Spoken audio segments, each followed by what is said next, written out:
I mean, everyone knows that the biggest challenge really has come from the internet. Mm-hmm. Internet freed citizens from the constraints of geography.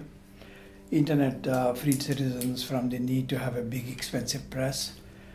It freed citizens from having an expensive distribution system to deliver newspaper to every door, or for television companies to distribute it through satellites and rebroadcast towers and so on.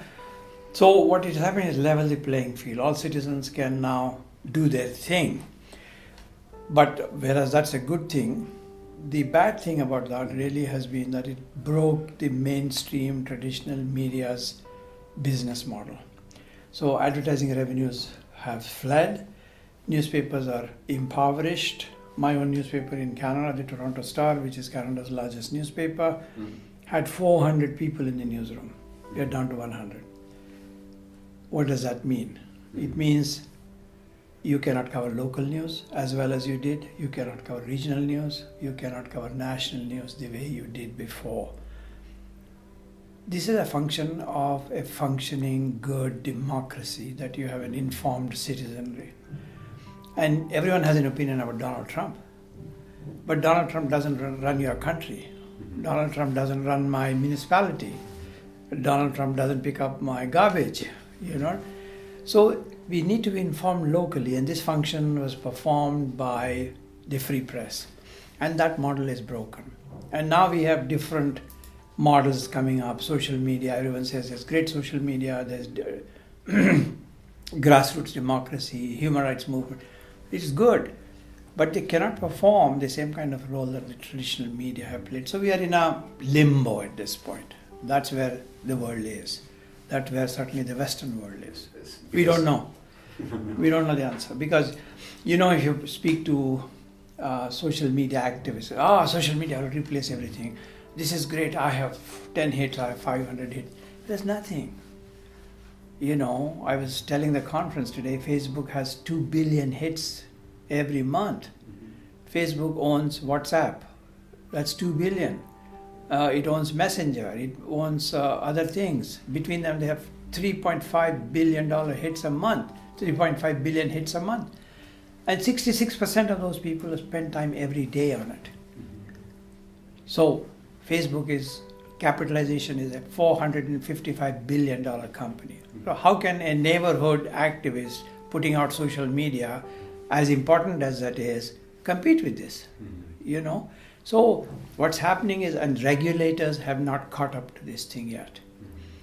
What people don't realize also, Facebook doesn't spend a penny to produce that content. You are supplying Facebook the content. You are supplying YouTube and Google that content. They are making money by exploiting you and your effort. So we are obsessed with seeing ourselves on television. We want our video, me talking on YouTube. It might make me feel good, but who is making money off of it? Google is. Facebook is.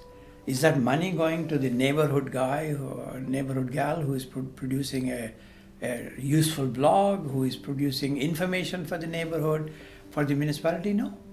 So this corporatization of social media is the new big danger at this point, and we don't have an answer for it.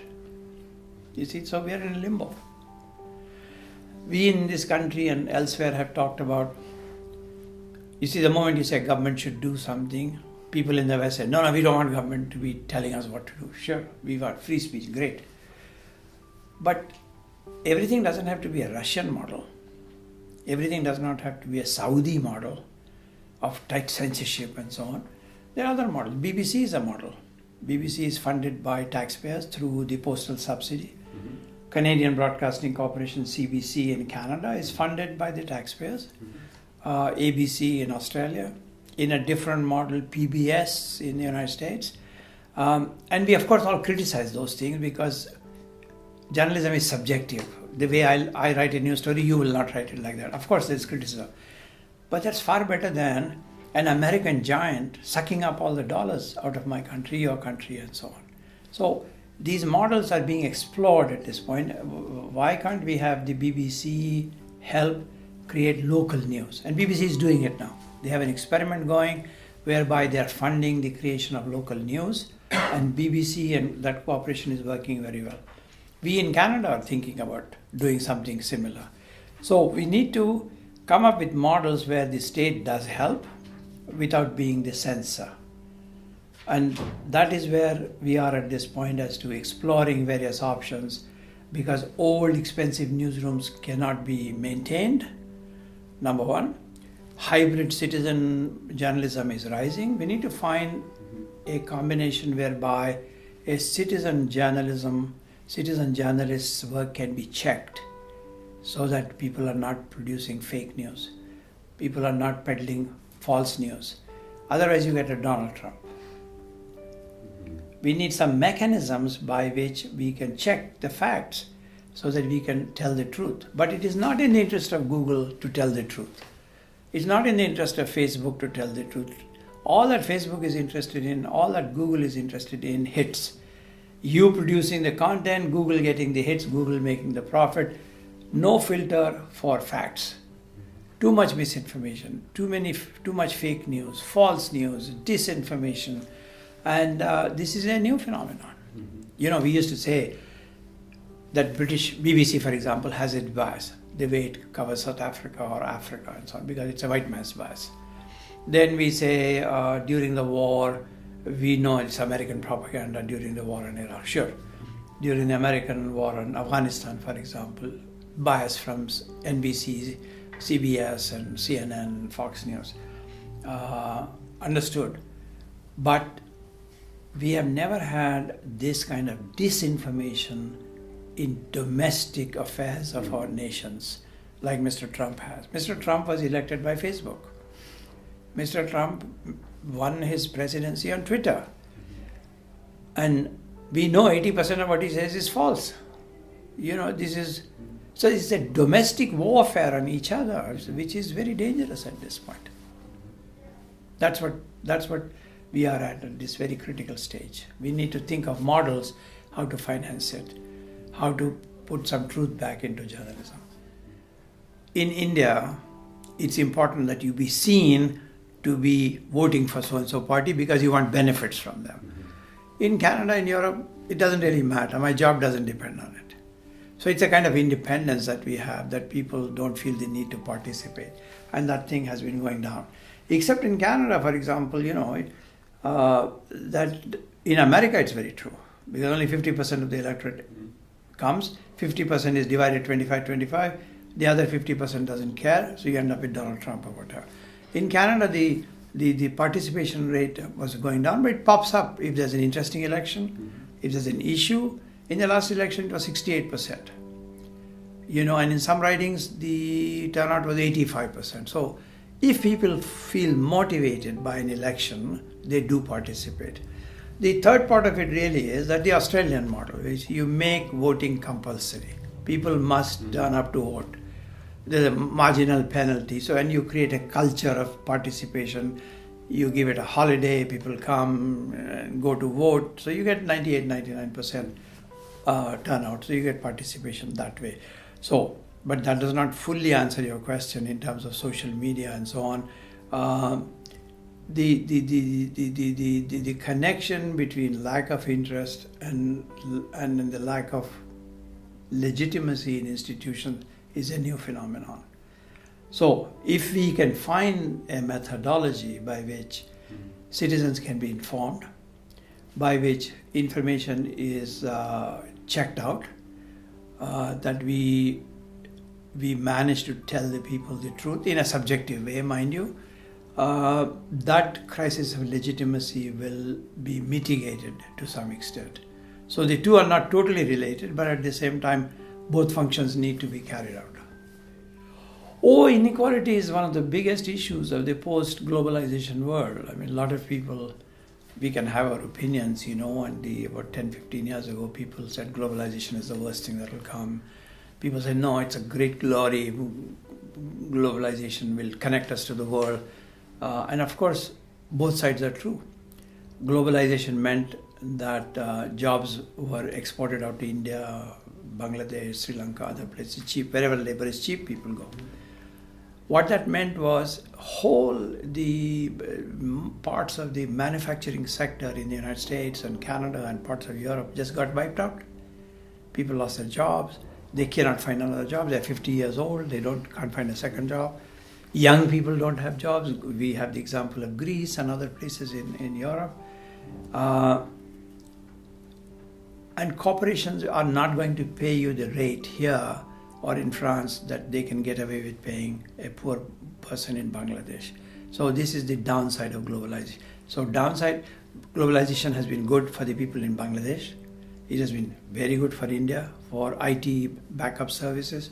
It is very good for Vietnam, making clothes, so on and so forth. It is very good for consumers in Europe and North America. Prices of clothes have gone down. I can buy a $10 t-shirt, wear it for a month, and then throw it out. It's a disposable clothing. So we are benefiting, but at whose expense? At the expense of the people who have lost their jobs. So that's why now societies are beginning to grapple, and this conference has been grappling with, do we need to seriously think about a guaranteed annual income to citizens? We're doing this in Canada at this point now. There's an experiment that was just announced in Toronto 2 months ago, that we will have an experiment of selected number of people who will be given a guaranteed annual income. And the traditional argument against it, if you're going to pay them to do nothing, nobody will work, What about work ethic? This is immoral. This is a very Christian thing, Protestant work ethic. But at the same time, in the long run, it costs you more money, because if these people are unemployed, you pay them unemployment insurance, you pay them welfare, their kids are not doing well in school, their own health is going down, taxpayers have to pay for their health, maintain them. It's in our collective interest that we find ways, and guaranteed annual income is only one proposition. We need to find other ways. We cannot lay waste to 30% of our workforce and say, don't work, sit at home. The true unemployment rate is never translated into the official figures. They say unemployment in Spain is 12%. What does that mean? That means another 20% have stopped looking for work. And that is not reflected in the official statistics. When we say 40% of youth don't have jobs, what will they do? We say this about the Muslim world, for example. The Muslim world has got a disproportionate number of youth who have nothing to do. What will they do? Will they get radicalized? Will they come and attack us? Well, we don't know what will happen. What do the people of Gaza do? Full of young people. They're under occupation. They don't have jobs. They cannot go out. They have no mobility. Would we be surprised if they turn radical? This is not a recipe for saying they should become radical, but when circumstances like this happen, as a society, collectively, we have to think about those things. We don't have a solution yet, because we are in such massive transformation at this point, globally, economically, socially, and so on, that we haven't found a solution yet. Germany has found a solution. Germany does very well what it does, high-end goods, mechanical goods, automotive, and so on, and they export to the world. Americans, high-tech people are doing very well. The so-called 1%, who are they? They are the highly educated, mobile people, cosmopolitan, banking, finances, and so on and so on. But what about the rest of the population? What about the blue-collar worker? He doesn't have a job. So we have not found a solution. So this whole thing has created dislocation and has created great inequality. The 1% are getting richer and richer, and the bottom are getting poorer and poorer. We call it poverty by postal code in Toronto. Certain postal codes, they're very poor districts. Schools go down. So state's intervention is very important. In Canada, we say regardless of what neighborhood you live in, we must have good public schools. So all kids have an equal break. Hospitals should be of equal standards, regardless of which neighborhood they are in, because we try to equalize opportunity, equalize the health of people, and so on. But this is not possible in the United States.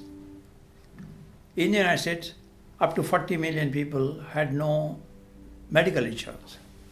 Now it's reduced to what, 30 million. 30 million is like the population of Canada. They have no health insurance. What happens to their health? They don't go to the doctor, they delay going, until they wait, they go to the emergency. These are mega problems that the Western world faces at this point. And we need to grapple with them.